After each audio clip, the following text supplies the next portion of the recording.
Ladies and gentlemen, welcome to our show, The Islamic Dilemma. Today, we are going to cover a very interesting but rather sensitive topic. The topic has to do with women, and in particular, the status of women under the teaching of Islam, the Quran, and possibly even venturing into the status of women under the Hadith, and how that all relates to Sharia law. The interesting part about this whole topic is that the fact Islam claims that it elevated the status of women since it started it back in the year 610 AD. In other words, Islam is stating that before the start of Islam as a religion, the status of women were actually inferior to where they are today. We will take a closer look at a number of very important passages from the Quran and some statistics also from the Hadith to see for ourselves if indeed the status of women has been improved, elevated, or even their freedom, if you wish, has been taken to a brand new level under Sharia law and the teaching of Islam. The primary source we're going to focus on today will be the Quran, along with some of the other sources such as the Hadith. As always, joining me today will be my special guest, Bill Warner. Bill, welcome to the show. Delighted to be here. Bill, before we start taking a closer look at some of the passages that we are going to analyze together here, share with me a little bit about your view of women, for instance, in the western part of the universe, under, for instance, in the U.S. or in Europe. What happened, for instance, to the freedom of women in there? We hear all the time that, women in the West really don't have any kind of freedom, and that the fact that actually they are restrained from doing certain things. And we hear all these kind of claims that when you look at facts, actually the facts are a little bit contradicting to whatever we might hear. And the sources of this, of course, that I'm referring to mainly come from Islamic sources. Well, all of this is very foreign to me when I hear it. I was raised by my grandmother and my mother. My grandmother was fiercely independent. She looked straight across at any man. And so I am used to actually strong women. I certainly raised my daughters to be strong. So when I started reading in Islam what their attitudes were in the Quran, I can remember actually one time reading the Quran and actually throwing it onto the floor, saying to my wife who was across the room, "You can't believe this." And so that's such a contrast with what I started seeing in Islam with what I saw in my own life. When we look at the Quran, for instance, and we begin to take a closer look at how women are looked upon, whether as wives, as daughters, as just an individual, a human being, the very first thing you will notice that they are treated differently. Now, one of the things, of course, I've always grown up learning, and you probably heard the same thing, that, look, Islam covers the woman, they protect her beauty, therefore they even prevent her from being harassed by men in general. What is your thoughts on the covering part of the body, basically? Does that really prove to us that women's status have been improved, or does that give us a different impression? It's very strange to me, and of course I think to any Westerner, the first time you have ever seen an Islamic woman in the full garb, you're like, oh my goodness, it is so strange. And then you look into it and you hear these arguments, well, we honor them. And all I can say is I don't want to be honored by wearing such clothing. But the other thing it makes you wonder is if Islam is such a wonderful cultural, religious doctrine, why is it that women need to almost put on armor to be in the presence of men? What is there with a Muslim man that he can't just take a look at a woman and treat her as a person? Why does she need to be in her own little, what looks to me like to be a prison? That's a very interesting thought, because truly, if we're talking about the Muslim woman being covered up, let's say when she travels, when she leaves her Islamic country, I can see the fact that, okay, Islam is trying to protect one of its own against harassment from men who are supposedly idolaters, infidels, non-Muslims, you name it. But the problem exists in the heart of man, and specifically Muslim men are the one who typically will harass women in Islamic countries, even if they are covered up. So the issue of covering a woman up doesn't mean anything sometimes if a person is persistent in at least pursuing someone or harassing someone or giving him a hard time. So I'm not so sure really where is the connection between the two. In fact, if we look at the story, Bill, of when did this command even come about, we noticed that this command took place actually in Medina, Yes. which means Islam really didn't care that much about covering women and protecting them for at least 13 years. Well, the arguments that are given for veiling, why weren't they true in Mecca? Why is this? Because we are taught that in Medina, now that Muhammad has, of course, a lot of followers, he has more wives now. The story goes that some of his wives and the wives of the other believers who are his followers would go out at nighttime, go to the wilderness, and basically the purpose and the bathroom. forgive me, going to the bathroom basically, and supposedly there were some men that are roaming the streets at nighttime and they are harassing them, and the idea came by Omar that maybe the Prophet need to ask his wives and the wives of the believers to cover themselves up. Therefore, they can be distinguished from slave women. Apparently, the command to wear modest clothes and cover yourself up, including covering your hair and covering your body and your arms, has to do with distinction also between a slave and a free woman. Now, let me ask you this question. Does that give you the impression that Islam actually protected women in general when it's still distinguishing between a free and a slave? Obviously not. If we're going to protect women, why wouldn't you protect a female slave? Instead, this almost brings the slave woman out as a target, if it's necessary to be clothed to be around Muslim men, which again is strange. Well, certainly, of course, I can add to what you just commented about the slave woman. Myself, as a former Muslim, and you don't even have to be a Muslim or a former Muslim to know that the Quran teaches that men were allowed to enslave women, and they call them what your right hand possess. Exactly. Basically, it's almost like a good, a product that you have, along with cattle and land and treasury and everything else. And just because she's a slave woman that belongs to the man, unfortunately, Islam also allows the man to even sleep with her without any marriage, because she belongs to him as his own property. And unfortunately, not that many people know that Islam also allowed men during war times and battles to take women as part of the spoils. Yes. In doing so, actually, if they would capture a woman that is married and her husband, let's say, still alive, and he is part of the enemy side, they can still sleep with her, and because technically speaking, her marriage has been nullified under this doctrine. Any comments on that? The thing I always think of when I think of this is sex slave. I mean, this is a complete subjugation of the woman.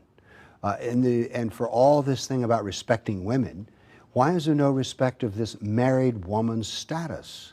Why does that suddenly disappear just because a military battle was lost, basically? Again, ladies and gentlemen, we're trying to prove our point here that when it comes to Islam, indeed, our analyses will show that Islam has no regards whatsoever, as Bill just mentioned, to women at all, whether they are slave women, non-Muslim women, or even, as we will continue now to show, that even Muslim women have lost actually their status in terms of being respected as a human being. I remember I was watching a YouTube video made by a Muslim young man, and it's like in a humorous way, and he's talking about the different types of so-called hijab, or the covering. And he was like, in a humorous way, and showing women what is the difference between the real hijab and the hijab that they sometimes invent, which in his mind is not hijab at all. He used a very important statement. He says, women need to understand that by covering themselves and wearing the appropriate Islamic hijab, now the man has to look at her as a person, not as an object. Now, this says a lot to me, Bill. What is your reaction of a statement like this? My reaction, of course, is just the opposite. When she's in this garb, which is like a canvas coffin, she becomes an object. I mean, they're not even distinguishable. They are object-like. I saw, once again, a photograph that was on the internet in which it was in Saudi. A Muslim man is taking picture of, we guess it's a family, and they're in the full black with the niqab, so we only see their eyes. But you look at these 6 women he's taking a picture of, and you kind of wonder, what's the purpose? It's 6 black objects. How would you even know which one was your daughter or wife or anything? Interesting point. Now, I want to emphasize to our viewers that we're not here propagating the idea that women should not dress up in a modest way. Absolutely not. We're not also stating that Muslim women should even remove the hijab or the burqa or the niqab or whatever you want to call it. But we are trying to address the issue that does the Muslim woman have the freedom to choose for herself what kind of a dress or a modest dress, for instance, that she can wear. I mean, Bill, what's wrong, for instance, with dressing up with long pants and long sleeved shirts and just being just modest that way? What is the problem with something like this? Well, I don't know. I don't have a problem with this for sure, but it's almost like this covering has to be, well, for one, purely Islamic.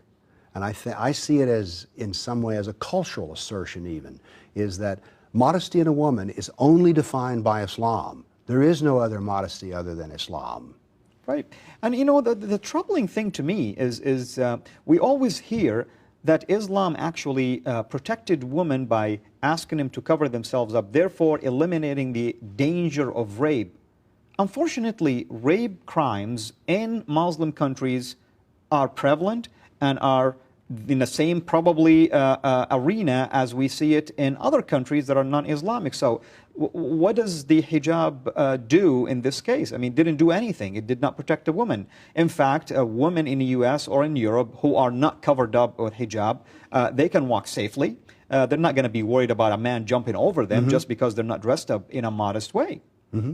So, I mean, this dilemma is something that is always confusing to me. The other thing that's confusing to me is, and I come back to the political side of it. For instance, when we have a woman who is a government official and she goes to some Muslim country, are we really concerned that Hillary Clinton, if she doesn't have a scarf on, is going to be gang raped on the tarmac? No, that's silly. There is no danger to, and I choose Hillary just because I remember seeing a picture of her with a scarf on. In that case, it's more like a political statement of Islam's demand that everyone submit to their rules. And that's indeed how Islam operates, and specifically how Sharia law works. Once again, ladies and gentlemen, we are addressing a very sensitive topic. It has to do with Muslim women and their status under Sharia law and the Quran and Islam in general, and not just Muslim women. The status of women in general. What we're trying to show to you today that if Islam indeed has improved the status of women, then we need to have an explanation by at least sincere Muslims to the many passages that we will be sharing. For now, Bill, we're going to take a quick break. Pressure slowly building. An explosion that shocked the world. A coastline forever changed. The oil impossible to remove. Nothing could destroy it until the source was found, until that source was sealed. To uncover the source of Islamic terror, read the Quran Dilemma, Islam Unplugged.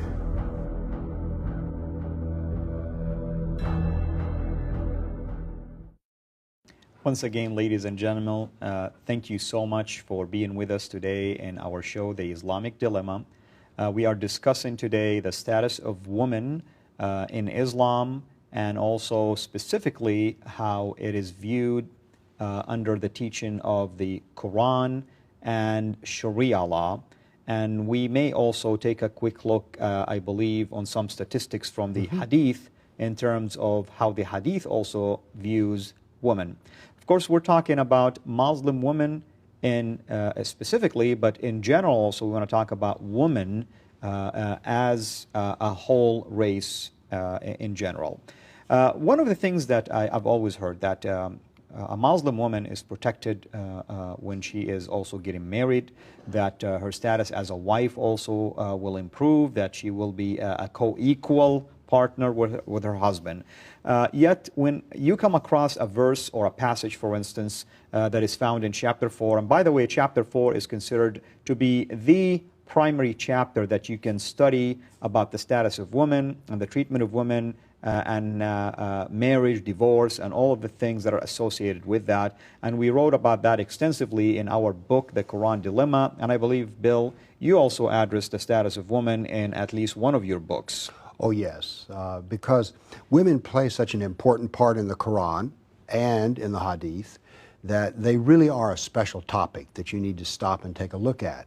I even wrote a small book on the doctrine of women. I mean, you and I are not even going to touch on the extensive amount of material that is given to women.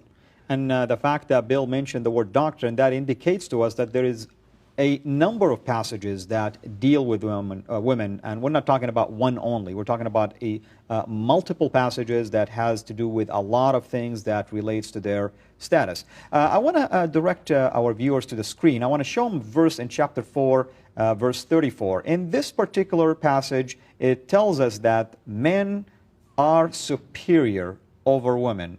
And the reason for that is the fact that men work, they're working class, and they provide for their family, and this by itself allows them the status of superiority, meaning they are a degree higher.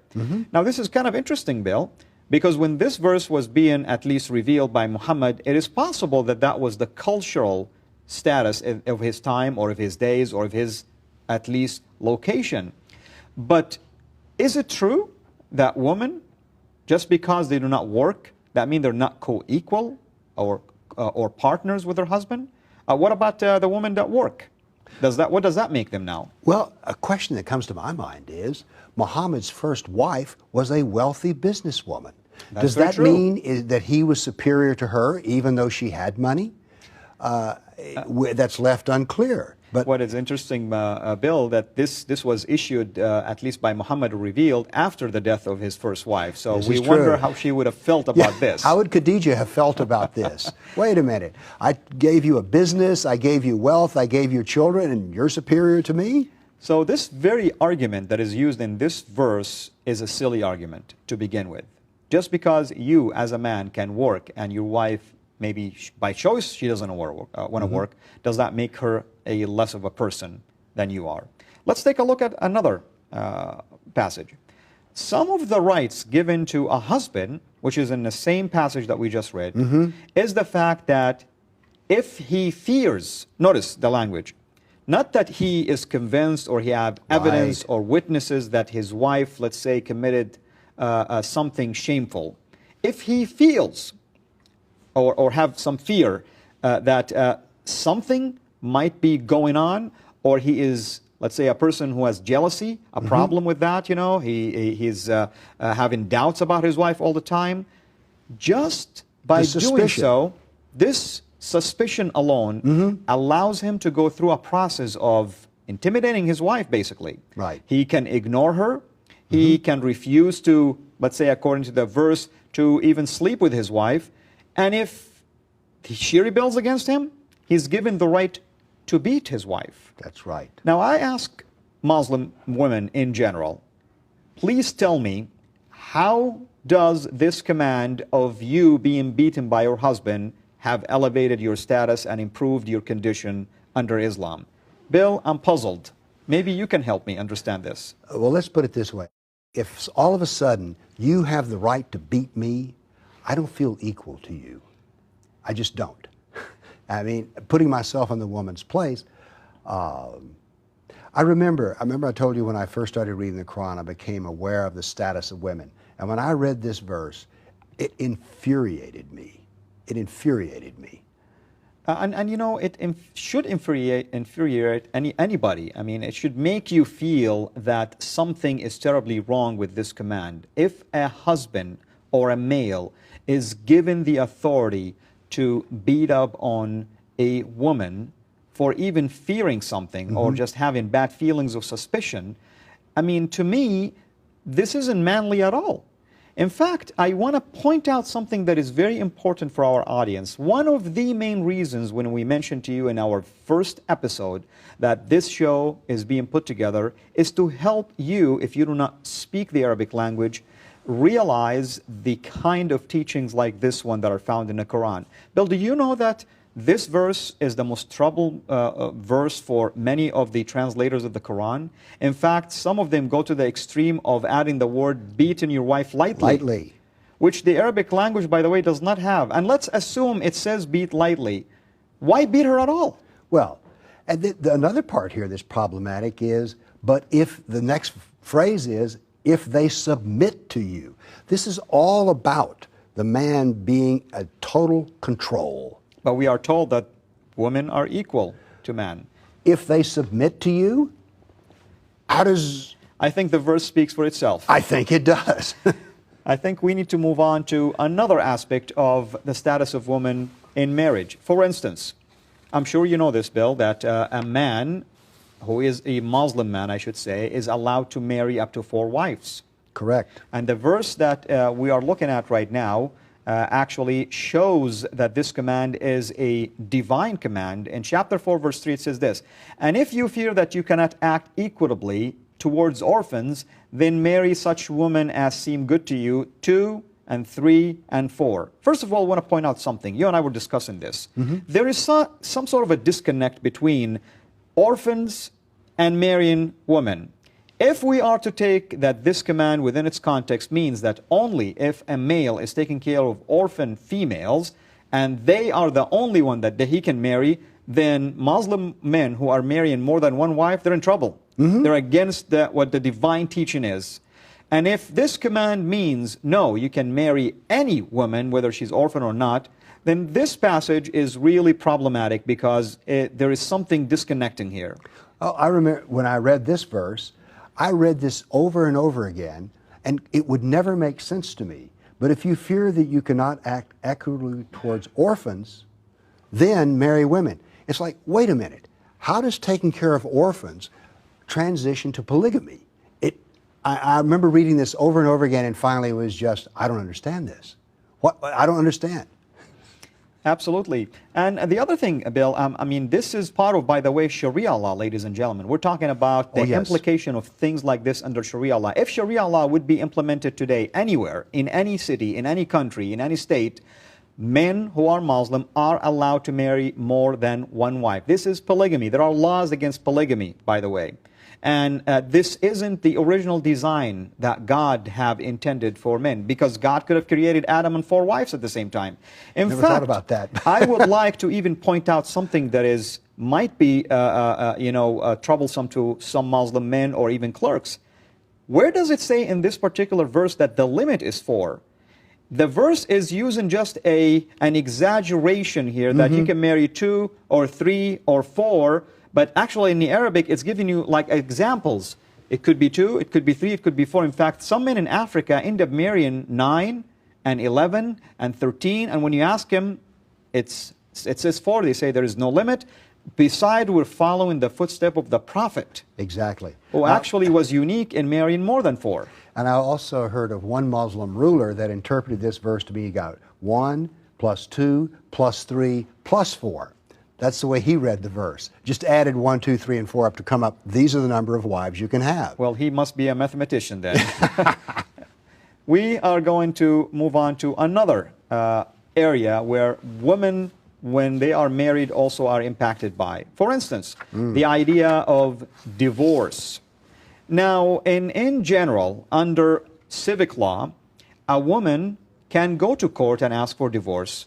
Sometimes it's with cause, sometimes it's without cause. But let's use the idea of cause. Let's say the husband is an abusive person. I think the law should always look for the best interest for the woman as a human. If the husband is abusive, beating her, causing a lot of injuries to her. Her life is at risk. I think the women have the right to go and ask the court to divorce her. Yes. Do you know that under pure Islamic law that's not allowed? Because only the husband has Right. the power to divorce his wife. And he can divorce her once and marry her again, twice and marry her again, but only if he divorced her 3 times. That's the only time that he's not allowed to remarry her again. And by the way, some men even can, there are some fatwas that you can send an email to your wife and saying divorce 3 times and she's divorced. Right. Although I saw another fatwa which said that texting the divorce statement it doesn't work. You got to present it to her in person. So there is some disagreement here. But divorce is quite easy for the male. So back again to the equality between a woman and a man, in this case a wife and her husband. I'm not seeing so far this kind of equality. In fact, I'm not seeing that the woman's status have improved at all. She's like a product that he can sell whenever he chooses to let go of it. Yes. It's because the woman can't say, I divorce you, I divorce you, I divorce you, and it's over. It has no meaning. Absolutely not. In Absolutely fact, no meaning. if any clerk would issue a fatwa like this and give the woman the right to divorce her husband, he will find himself in a whole lot of trouble. Now, what about the idea of remarriage, by the way? Now, here is the problem. In this particular verse that we're showing, chapter 2, verse 230, it says that a divorced woman, after she's been divorced 3 times, let's say... By the same man. Exactly. Let's say her husband felt bad and he wants to bring her back. Can he do that? Well, this verse says she can, but something very strange has to happen. Tell us, Bill. What is that? She has to marry another man, and they have to, it can't just be a fake marriage. Not on paper. Not on paper. It must be consummated. Then the new husband divorces her, and now then she can marry the original husband. This is bizarre. Ladies and gentlemen, what Bill have just described is what I call a legalized prostitution, basically. Yes. That's basically what it is you are giving away your wife to another man to marry her, sleep with her, and then divorce her so that you can get her back. Where is the improved status in this case? I don't see it. I don't see it. I don't see it either, Bill.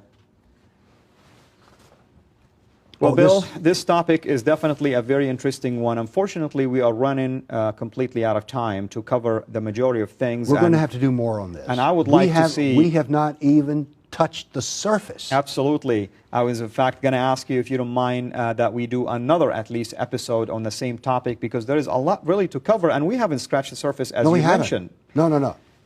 One of the things that I would like to re-emphasize again, if Islam has improved the status of women, I ask the audience, and especially if you are a Muslim woman, please be honest with yourself.